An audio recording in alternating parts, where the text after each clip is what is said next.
Hello, LP Brown artists. I hope that everybody had a wonderful spring break. Welcome back.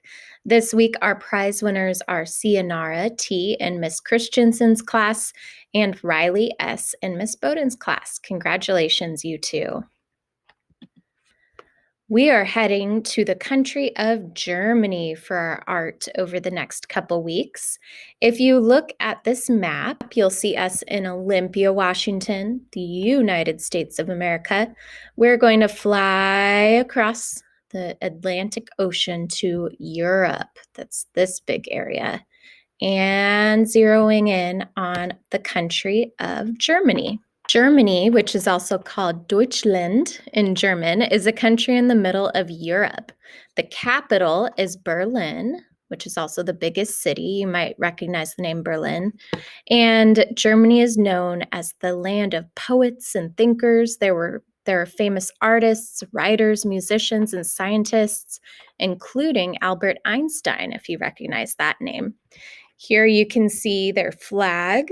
It's stripes of black, red, and yellow, and then some photos of the areas in Germany. If you've ever been to Leavenworth in Washington, it's inspired by the architecture here in Germany. A famous forest in southwest Germany is called the Black Forest. That sounds a little spooky, but it's not. Thick canopies of trees make it dark even in the day, and people who live in the forest live on farms or in small villages. And the forest appears to be out of a fairy tale because it has waterfalls, rivers, mossy rocks, and beautiful farmhouses. So, we are going to focus on an aspect of the Black Forest, gnomes. So, with the fairy tale landscape, the Black Forest is all about gnomes. Gnomes are small, magical characters, and people used to believe that they would help them out on farms and guard their property. So, people would make these gnome statues. These figurines have become popular decorations and they can be found all over the world. In fact, you might have some garden gnomes in your yard or in your house. So look around and you might find one.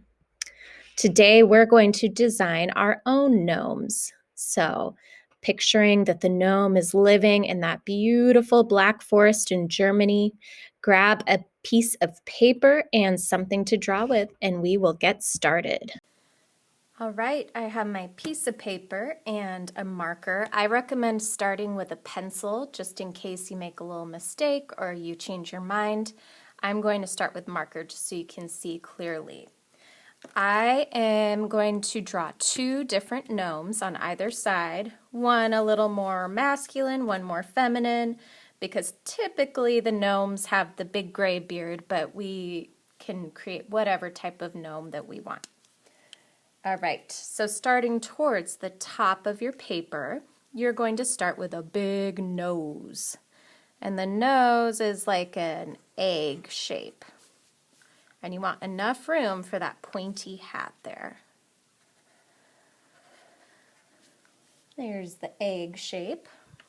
Next, on this side, I'm going to draw a beard. A long pointy beard.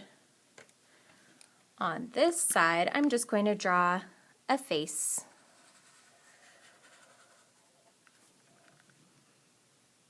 Next, the ears are going to be like a C shape.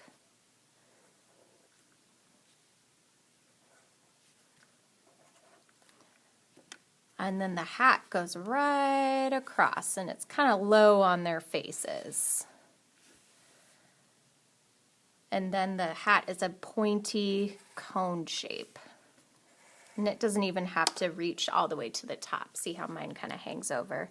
Again, it's a pointy cone shape. Now this is the spot where you get to add a little personality to your gnome. So here's some that I drew. We have kind of confused gnome, silly gnome, shocked, content, sleepy, happy, silly. So think about what type of face you want. You can pause it here if you want to use some of these ideas.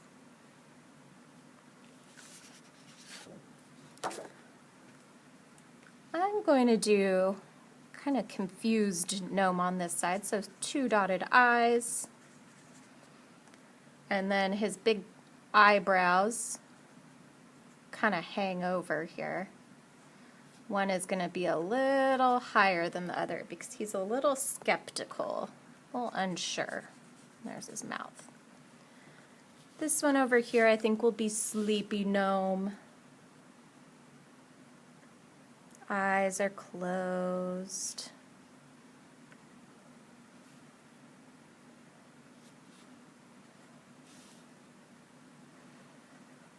Maybe she's having a good dream. And next for hair, the gnomes with the beards usually don't have any hair showing, it's just the beard, but you could draw some hair hanging out. This one, traditional hair in Germany, would be the braids going down on either side. But again, you draw whatever hair you want. Next, we're going to draw the body. On either side, I'm going to draw a line for the arm coming out on this side. Pretty simple, just a little mitt there. Doesn't have to be super detailed. The other arm could maybe be bent.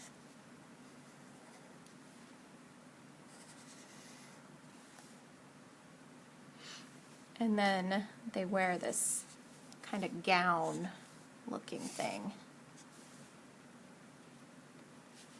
I'll do it on this side too. Arms coming down with a simple mitt shape. Don't need to do all the detailed hands.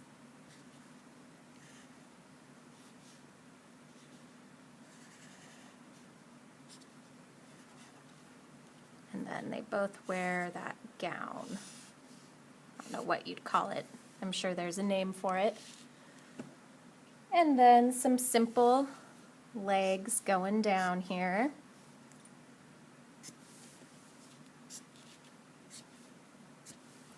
If you had room for shoes, you could just draw like some simple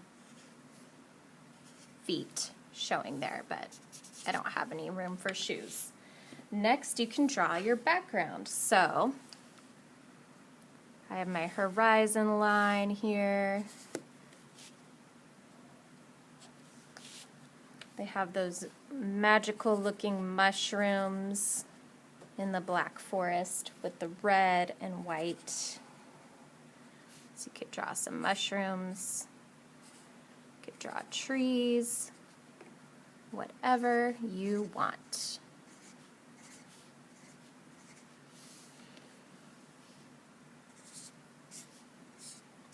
Some tall grass.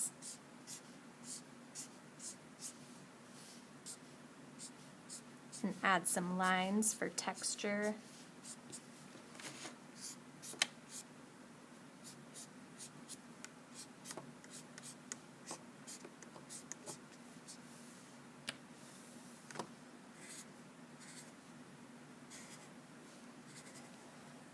I like the idea that my gnomes are in a little mushroom forest.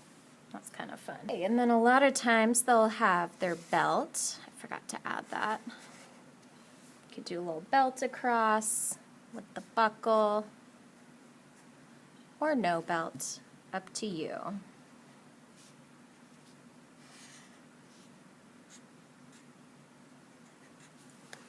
And now it's time to add color. So these ones, typically it would be kind of like a red hat, pale skin, white beard, but we are drawing gnomes however we want. They could be a little more diverse, like black hair, red hair, even purple hair, any skin color. It could be a boy, a girl.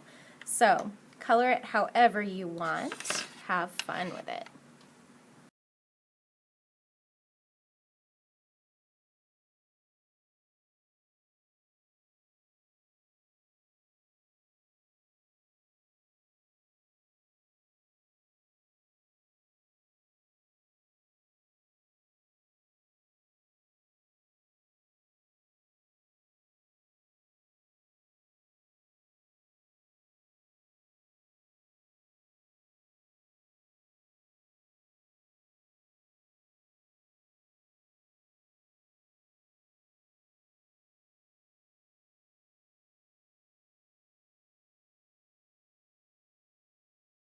And here are my 2 completed gnomes. I hope you had a lot of fun doing this. I can't wait to see what creative ideas you had when you did this project.